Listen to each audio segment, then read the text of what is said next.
The next game on our list is the Denver Broncos traveling to Tennessee to take on the Titans. The Broncos enter this game 3-5. The Titans 5-3. Titans coming off of that tough loss in overtime against Kansas City Chiefs on Sunday Night Football in Week 9. They are favorites in this game by 3 points with an over-under of just 38 here, AJ. This is not looking like a very high-scoring game. The Titans, though, look to have Ryan Tannehill back in this offense. He practiced on Thursday, should have another full practice here today, setting him up to start on Sunday for the Titans. So they're handing it back over to Ryan Tannehill. What do you think what differences does he bring to this offense that Malik Willis didn't have? Obviously, Malik Willis only threw about 10 times per game in his two starts. So what's Ryan Tannehill bring here? Yeah, that's the case right there. The threat of having a passing game, the way this Titans offense likes to run, pun intended, is through Derrick Henry. And as soon as you devote everything you have to that, then they hit you with the play action. Well, with Malik Willis, who averaged about 13 attempts per game, didn't cross 80 yards in his 2 games that he played, that threat's not there. Now, granted, you had Derrick Henry, King Henry carrying the load with no problem. But with Ryan Tannehill, there's a threat of him being able to throw the ball. There's also the threat of him scrambling out. And I know Malik Willis had that, but when you have a rookie in there who doesn't make the decisions or I guess isn't decisive, his capability of running doesn't hit the same. When Ryan Tannehill's in there and he makes that decision to go, he's gone. He doesn't take that split second to second guess it. And that's another element that this offense hadn't had. Now the problem with that is these receivers on the Titans are nothing. They didn't catch a single pass last week.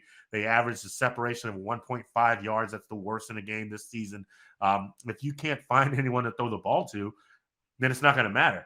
I mean, we talked about Derrick Henry not having a great season this year. He's been forced to have a great season this year. Next year, he may not because he may be pooped out. He may finally put empty on the tank after this season. The Tennessee Titans passed the ball 176 times this season. That's the fewest in the NFL.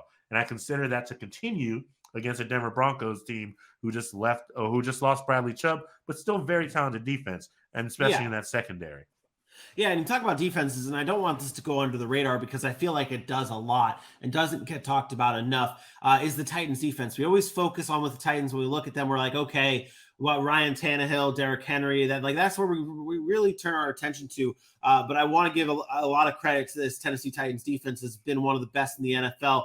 Number one on third downs this season. Number one on third down conversions on defense and stopping that, I should say. Their defense has been great this year. Obviously neutralized the Chiefs offense on Sunday Night Football this past week. Going to be a tough test for the Denver Broncos offense on Sunday. What do you expect to see from Russell Wilson in game number 9 for him this year? Before the bye, I would have said a lot of the same. There's been rumblings in the I guess media pundit world that the second half of the season for Russell Wilson is going to look a lot different. But that's all I've heard. No one said why. No one's given us a reason that they believe this. Is it just because all the other years he's been great in the first half of the season and bad in the second half, so they're expecting a flip? I'm hoping that something has happened between him and Jerry Jeudy and Cortland Sutton, guys who are getting opportunities but haven't been making the production. I said in the preseason that I really liked Greg Dulcich as a tight end coming into this offense, and it seems to be that they like him too because he's been getting the targets since he's been there and he's produced. And I think he has added a different element to that offense for Russell Wilson, who hasn't really liked to throw in the tight end since he had Jimmy Graham. Not to mention the 4 1 weeks that he had with Will Dissly before Will Dissly got hurt, Big Montana and whatnot. But Greg Dulcich brings a different element to this offense. I am very intrigued on what their plans are for Chase Edmonds, a guy who we thought was talented, was efficient with the ball. Miami paid him, couldn't find a way to use him, and then they ship him to Denver, who needs some help and doesn't trust Melvin Gordon. If he and Melvin Gordon, I guess Latavius Murray, and I guess Mike Boone can offer some help to Russell Wilson and give them more options. Maybe he poisons himself a little bit. Maybe he takes an extra second to make sure he's seeing what he's seeing correctly, because that's been his biggest problem, is deciding the vision and making a choice on where the ball should go sometimes. And if he can clean that up this second half of the season, the schedule gets a little lighter for the Denver Broncos.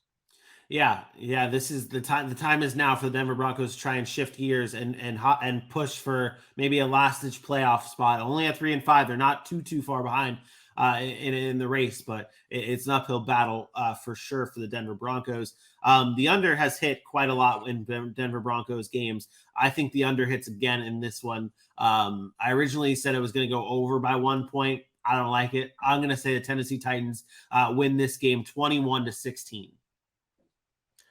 Yeah, I'm with you. I think the Titans get this game too. I think Derrick Henry is going to be too much. I don't think they're going to throw the ball pretty often, unless they find a very clean way to, on the defensive side of the ball, to attack the run, not knowing of the threat of the pass on the receiving side of things, not the Tannehill side of things. I don't see them being able to stop Derrick Henry. Give me the Titans 23-20 in this one. That'll be the third time the Broncos hit the 20-point mark, and it'll be in a loss.